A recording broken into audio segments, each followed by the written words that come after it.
been said that good things come in lots of three. It's either that or bad luck. I can't remember which, but because of my training for Tough Mudder and my tiredness afterwards, I haven't managed to get to a film. So here's another Drew's News! Let's get into it! So this week has brought us news of 2 new films to get pretty excited for, or pretty worried about, depending on where on the fence you're sitting. So the first one that we're going to get into is news that comes from the Star Wars universe, that the next standalone movie will be an Obi-Wan Kenobi film. Now this is reason to get excited because out of all of the characters that we've really seen in Star Wars so far that aren't currently being explored, Obi-Wan Kenobi is the one that you can really kind of take a little further. There is some plot between the end of Episode 3 and the start of Episode 4 that can be explored with him living on Tatooine, and that's kind of what I would like to see come out of this film.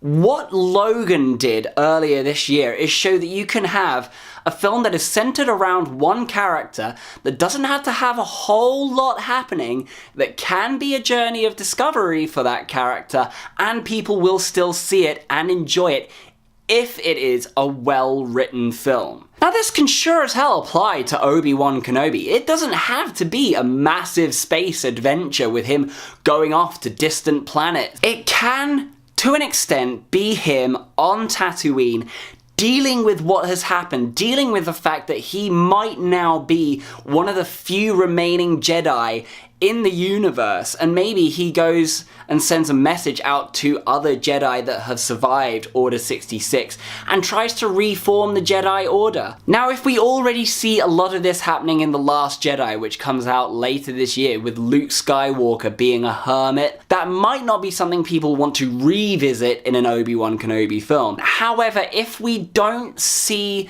Luke Skywalker dealing with the fallout of the Jedi basically being non-existent, then maybe this is something that could be explored in the Obi-Wan Kenobi film. Now what I would like to see is Ewan McGregor back in the role of Obi-Wan Kenobi, because despite what everyone has said about the prequel trilogies, I think the one unifying thing that everyone can agree on is the fact that Ewan McGregor was probably the greatest character out of it. Him being Obi-Wan Kenobi was one of the only things that people can kind of go, alright, yeah, I guess we really had that.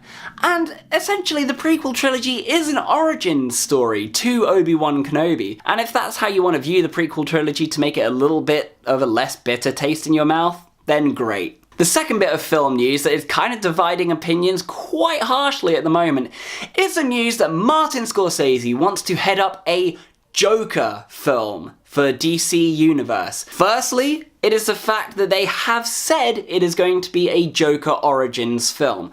This already out of the gate is frustrating. The fact that no one really essentially can pinpoint the origins of the Joker is something that makes the character an interesting character. To do that would essentially blow it out the water. When you see Silence of the Lambs, there isn't a whole origin story to Hannibal Lecter that makes him a more interesting person. It's the fact that there's no real origin story to Hannibal Lecter that makes him such a menacing character. Until the TV series came along, and then that ruined that whole thing for everyone. The second point of contention among fans is that they've said that this won't really be a part of the ongoing DC Extended Universe. Now, I have no real problem with Jared Leto being the Joker at the moment. He didn't really get too much of a role in Suicide Squad. I would have watched a little bit more of him in that film, and it would be interesting to see him be explored as that character in other Batman-centric films. However, to give him an entire film all of his own within the DCEU would be a little bit touch and go, but to have someone else entirely in the role and have it not be part of the DCEU, to me it just seems like a little bit of a waste of time. Plus there is a whole wealth of Joker-centric storylines out there in the history of Batman and DC Comics that are much more worth exploring than an origin story. Brian Azzarello's Joker standalone graphic novel was really good, and it's told from the perspective of someone who is driving the Joker around to all of these jobs.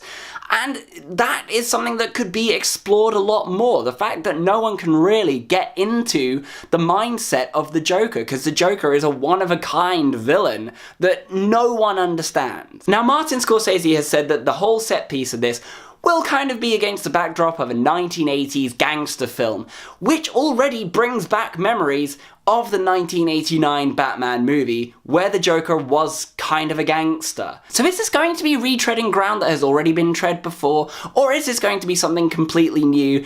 And if it is something completely new, why have it so separated from something that people are already invested in? At the moment, this is all kind of hearsay, so it might not even happen at all, because up until last year, we were still getting a Gambit movie with Channing Tatum as the main role. So hopefully something somewhere along the lines might change, and it might be something more fitting into what's happening with Warner Brothers and DC at the moment, and what fans would probably more likely want to see from a Joker standalone film. So just 2 short bits of film news for you this week, but what did you think of the film news? Which of these 2 are you more likely to go and see? What would you want to see happen in each of them, and what would make it worth seeing for you? All comments are welcome in the comment section below. Let's talk nerdy. As always, if you've liked what you've seen here and you want to see some more in the future, don't forget to hit that subscribe button, and there's some fresh videos for you right here. But until that point, I will see you next time.